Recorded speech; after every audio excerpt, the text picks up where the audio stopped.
The test is in 4 parts: Part 1, Part 2, Part 3, and Part 4. Now look at Part 1. Part 1. You will hear a conversation between a police officer and a woman who witnessed an accident. First, you have some time to look at questions 1 to 4.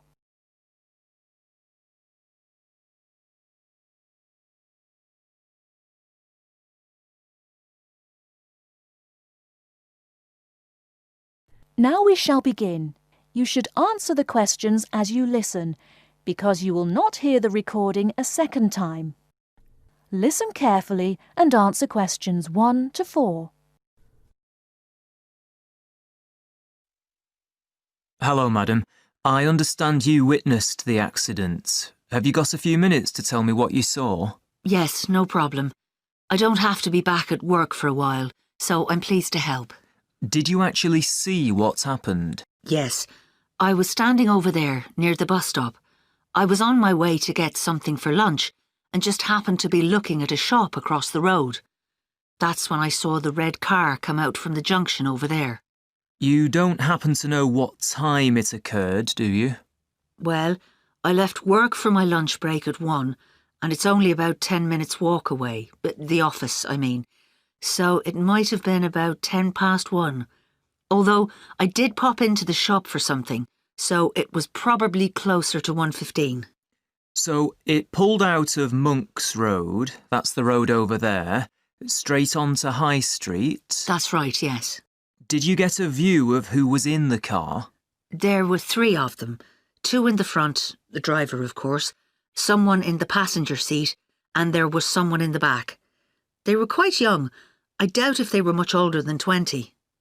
Anyway, they came speeding out of the side road over there and hit that lady's bicycle. The driver didn't bother to stop to find out if she was okay.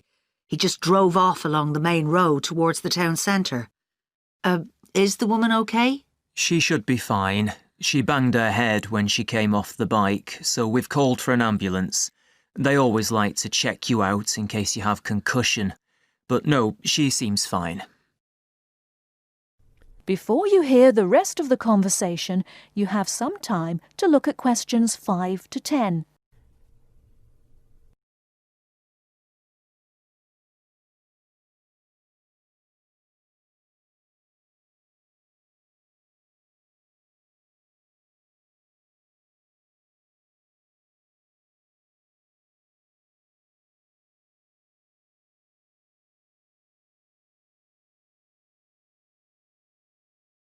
Now listen and answer questions 5 to 10.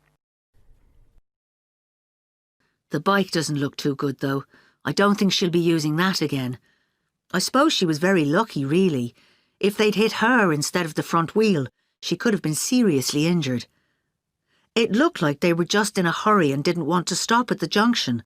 I know the traffic lights aren't working there, so perhaps they thought they could just pull out. Could you give me a description of the car? Do you know the make and model? Well, I'm not very good with cars, but I'm pretty sure it was the same model as my husband's car, a Ford Fiesta. It was red, like I said, and quite old, and the door on the driver's side was damaged. It looked like it had been in another accident some time ago.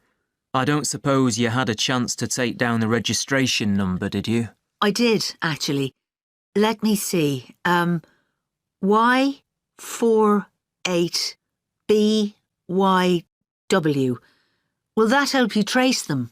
That's really helpful. It depends. It might be a stolen car, but at least we'll be able to trace the owner. If it wasn't stolen, then yes, we'll be able to find out the name of the driver. Now, would you mind giving me your contact details, just in case we need to get in touch about anything? Of course. What's your name? Mrs. Stansfield. Rita Stansfield. That's Stansfield. And your address, Mrs. Stansfield? 19 Althorpe Road, Bradford. That's ALTHORPE. Have you got a telephone number we can get you on? Yes, it's 0232 566 788. And do you have a mobile number? Yes, 07834 889 772. That's great, Mrs. Stansfield. As I said, we may get in touch if we need any further information, but probably what you've told me is enough. Thanks for your time. No problem. I'm glad to have been of help.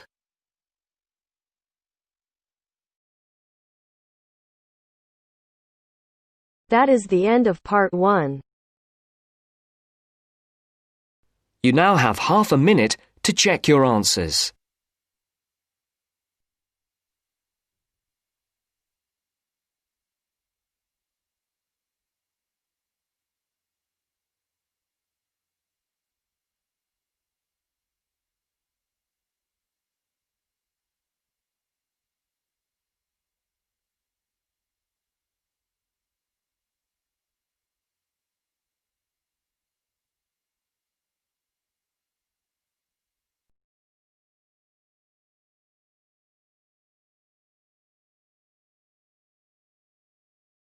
Now turns to part 2. Part 2. You will hear a presenter on a radio show. The presenter is talking to the organiser of an arts festival. First, you have some time to look at questions 11 to 17.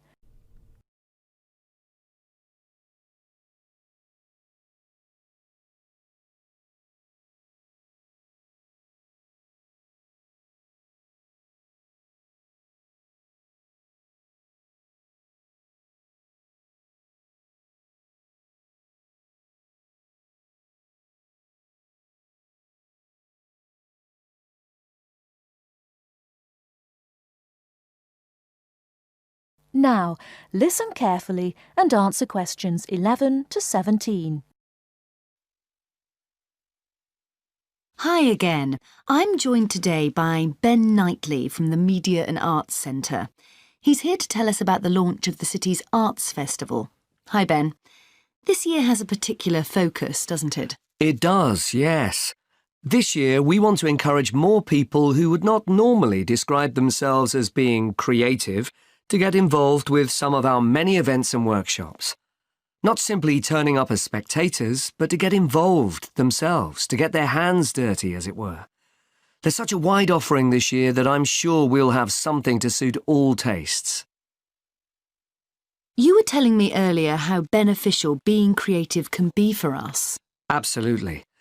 I recently attended a drawing workshop and, even if I do say so myself, came away with a very good sketch I'd done.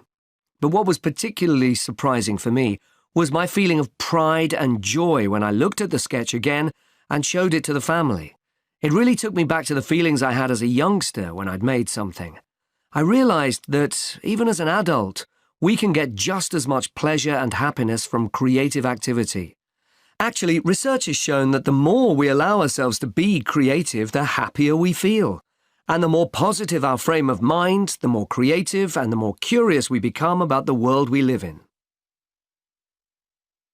Well, you've certainly persuaded me. So what kind of events can we look forward to? We want to try and include as wide a range of people as possible this year, from people already involved in the creative arts through to elderly people who haven't been creative in years. So, for example, we're inviting people in the creative industries who occasionally suffer from writer's block to join us on one of our creative walks. Walking has been proved to aid creative thinking, and we're running a series of walks during the spring and summer around some of the many beauty spots in and around the city. Then there's our knitting programme. We're working with schools in the area to invite grandparents in to teach kids how to knit. It's a great opportunity to bridge the generation gap and rekindle that interest in knitting you may have forgotten about. We also aim to inspire and support people without jobs through a series of free courses, starting with creative writing workshops. These courses will give them an insight into the basic ingredients of a good short story and help participants get their ideas into shape. And for anyone out there who is looking for the chance to explore their creative side, come along to our printmaking workshops. You'll have the chance to study some fantastic prints by local artists explore different print processes, and take home a print of your own to hang on a wall. Before you hear the rest of the radio show, you have some time to look at questions 18 to 20.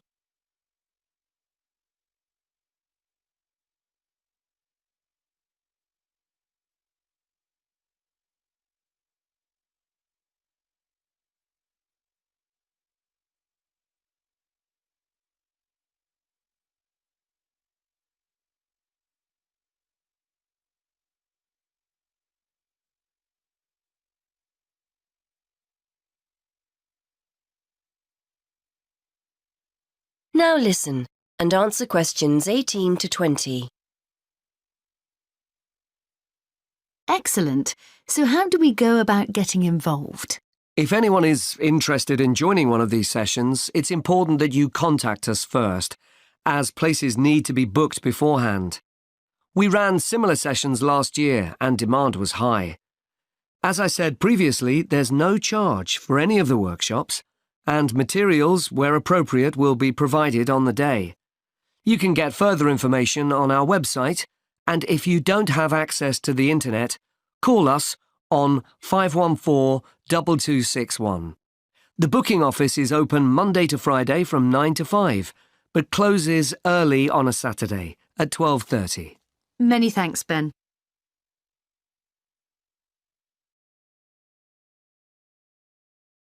That is the end of part 2. You now have half a minute to check your answers.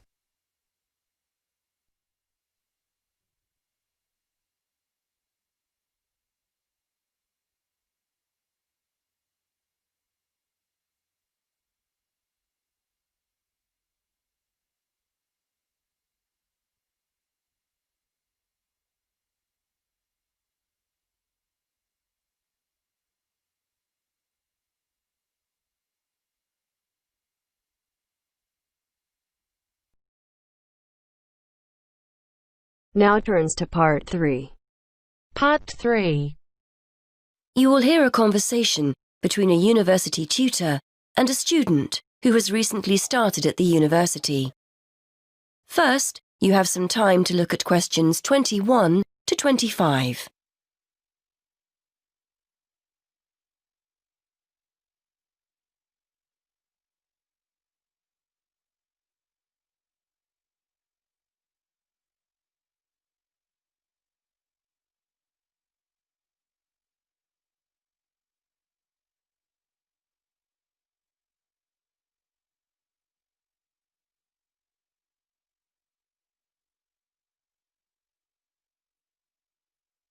Now listen and answer questions 21 to 25. Anyway, as this is our first session, I'd just like to find out how you're settling in, how your Spanish course is going. Basically, anything you feel you need to talk about.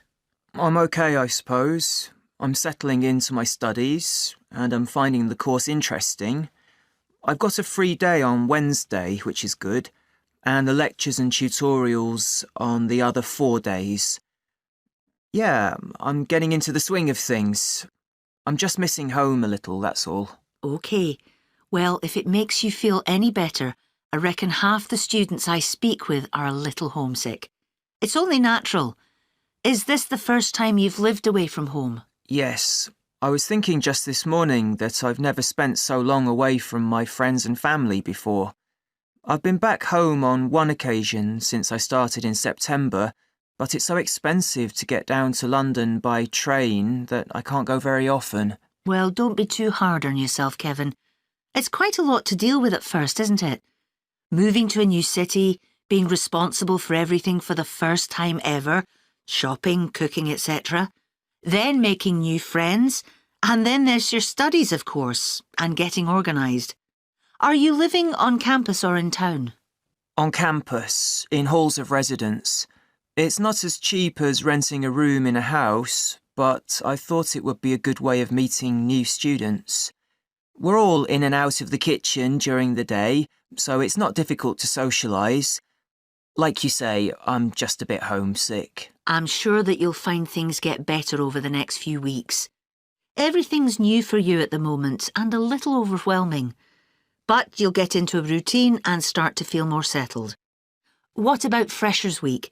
Did you sign up for anything? Yes, I've joined a couple of groups. There's the Film Society, and a tutor recommended the Spanish Society, so I've signed up for that too. I've volunteered to help out on their International Food Day, making snacks, that kind of thing, and I'm looking forward to getting to know other members. You said earlier you were finding your studies okay, so that's good as well. The main thing to remember is to try to be as organised as possible. You have so much more freedom to make your own decisions here, so it's important to structure your time to factor in time for studies. If you're on top of your work, you'll feel much more able to enjoy your free time. Before you hear the rest of the conversation, you have some time to look at questions 26 to 30.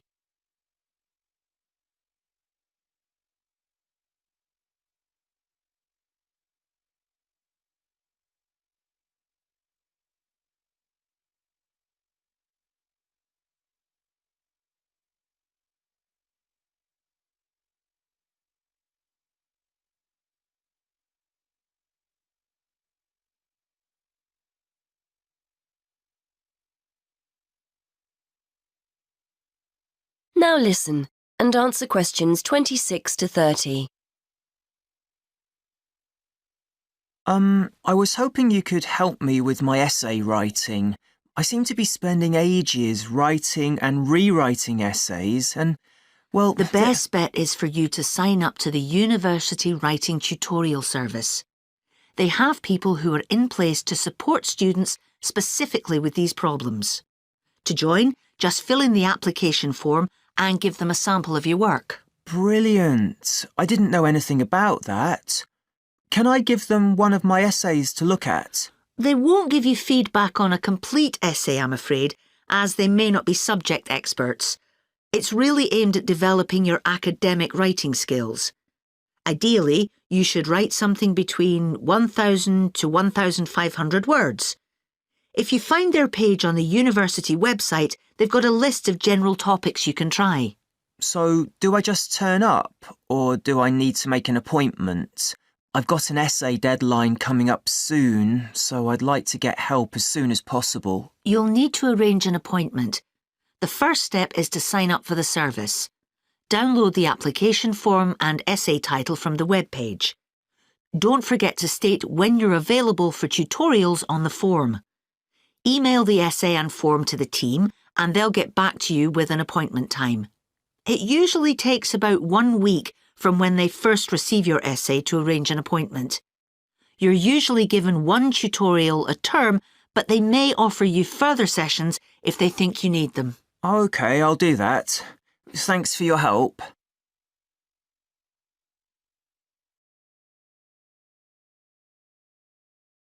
That is the end of part 3. You now have half a minute to check your answers.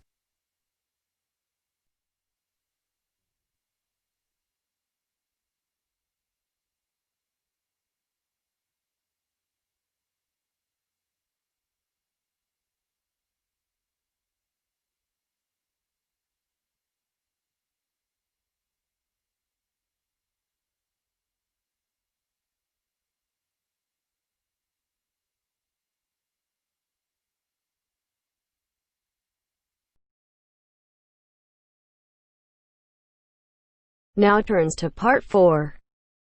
Part 4. You are going to hear a lecturer giving a talk on archaeology. First, you have some time to look at questions 31 to 40.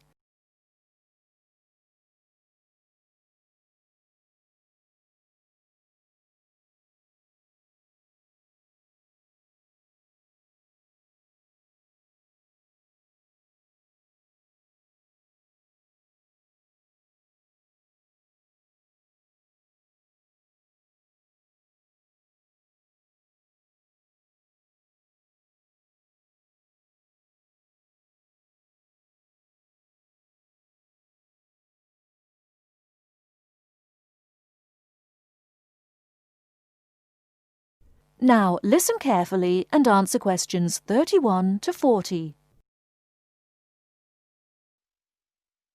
Many thanks for inviting me along today to talk to you about the results of some very interesting recent archaeological research. The saying, "you are what you eat," is often applied to present-day dietary advice. Certainly, our bodies will show evidence of whether we eat healthily or live on fast food and takeaways. This can be particularly useful in archaeological research. Through a careful analysis of the ancient bones of our ancestors, we can tell a great deal about their diet and the way they lived. I'd like to talk to you today about some research into the early settlers of some remote tropical islands in the Pacific. When these people travelled to these new lands 3,000 years ago, they had to bring along all the resources they needed for survival, including food, plants and animals from their original homes. One such group were the Lapita people, who were early settlers of remote Oceania, several islands in the Pacific. When the Lapita set sail for the island Vanuatu, they brought with them domestic animals and crop plants. This allowed them to settle in an area where no humans had previously lived and that had limited natural resources. Archaeologists have been keen to discover to what extent these settlers and their domestic animals relied on the resources they'd brought with them compared to the native plants and animals they found on the island. In order to try and understand the diet and lives of the Lapita people, archaeologists analysed the chemical composition of the bones of 50 adults excavated from the Lapita cemetery on Efate Island, Vanuatu. Depending on what we eat, we consume varying amounts of carbon, nitrogen and sulfur. As these chemical elements are ultimately deposited in our bones, the amounts or ratios of each one can provide a sort of dietary signature. For instance, plants incorporate nitrogen into their tissues, and as animals eat plants and other animals, nitrogen builds up in their own system. The presence of different ratios of chemical elements may show whether a human or an animal ate plants, animals, or both. Carbon and sulfur ratios offer another clue to diet. Carbon ratios, for example, differ between land and water organisms, as do sulfur ratios, the values of which are much higher in aquatic organisms compared to land-based organisms. As well as examining the settlers' bones, scientists carried out a comprehensive analysis of the chemical elements found in the settlers' likely food sources. This included modern and ancient plants and animals. They found that early Lapita inhabitants of Vanuatu may have searched for food rather than relying entirely on food they'd grown themselves during the early stages of colonization. In the longer term, they probably did grow and consume food from the resources they'd brought with them, but early on, they appear to have relied as much on a mixture of fish, marine turtles and fruit bats, as well as their own domestic land animals. They also provide clues to the culture of the settlers. For one thing, males had much higher nitrogen levels compared to females, which indicates greater access to meat. This difference in food consumption may support the hypothesis that Lapita societies were ranked in some way, or it may suggest dietary differences associated with the work people were involved in.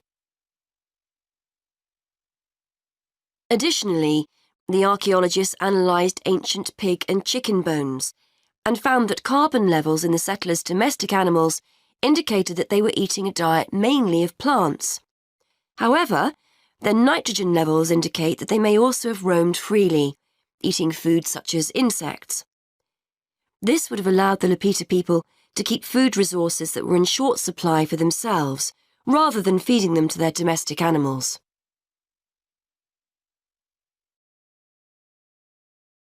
That is the end of part 4. You now have half a minute to check your answers.